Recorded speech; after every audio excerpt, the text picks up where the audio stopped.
My route through has always been teaching and learning pedagogy, and I'm passionate about that. And I felt very under-equipped for being able to lead actually on this other area that I think was becoming increasingly apparent that we really needed to be thinking about much more carefully than we were. We've always badged ourselves as an inclusive school, you know, we have high numbers of pupils with EHC plans, all that sort of thing, but actually I'm not sure we were practicing inclusion in its very broadest sense.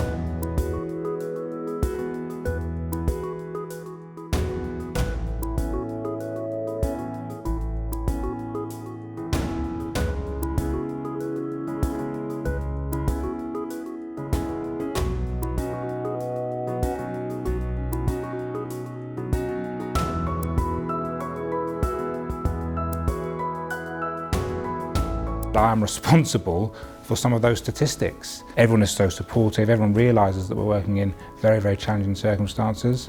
I mean, my school, for example, has got 25% SEND, 76% pupil premium, so that presents itself with lots of challenges, and it's about, you know, doing things differently, doing things better to make sure that we get the best out of these most vulnerable students. I think coming into this course, it was much more than just thinking about changing a few policies or tweaking a few routines. It was very much about our vision and a complete culture change really in the way that we work with young people, especially our most vulnerable young people.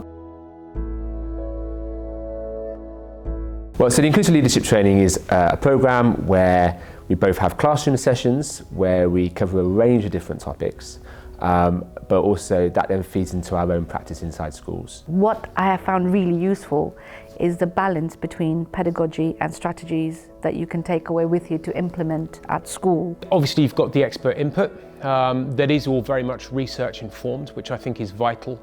But I think for me it is about collaboration. It's the ability to talk to colleagues, both the mainstream setting, but I think also the alternative setting. It's really interesting as to that relationship. I think historically it may have been, well actually the mainstream setting work in a particular way, and PRUs, it's a bit of a dark art, it's a bit of a black box that nobody really delves into. But the more I've spoken to the colleagues who lead the alternative provisions and are part of that leadership team, actually I'm learning as much, if not more so, from how they operate. And it's actually opened up my eyes to how alternative provisions have significantly moved forward in their pedagogical approaches around teaching and learning, around expectations, whilst having that trauma-informed approach. So in terms of the impact that the programme has had for us, things have started feeding back into school fairly quickly. Staff were overwhelmingly positive about that training and how it impacted on their way of working with pupils. I think lots of behaviour inset you go on is quite woolly, and you have to make sure you get the policy right, and then if the policy's right and you can follow through with that policy and get that policy, you know, sort of consistently applied across the school, then you can really see impacts, and we're seeing that already in my school, which is great. And actually, you know, in our first term this year, we've managed to reduce exclusion significantly. What I found very interesting is the pedagogical underpinning around trauma-informed practice and how that is applicable to mainstream school settings.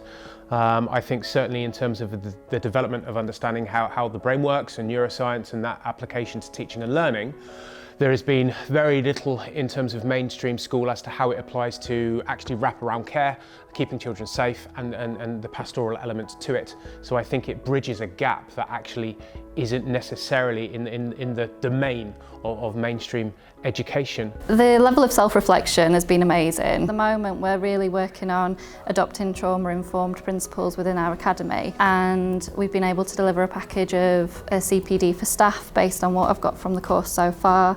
We recently had a Twilight which was received really well by staff and gave them the space to have that level of reflection that I've been getting from coming here. Sometimes we can be very fixed, you know, this is the right way, I want to do it this way, and actually it's about recognising there are other ways to do it.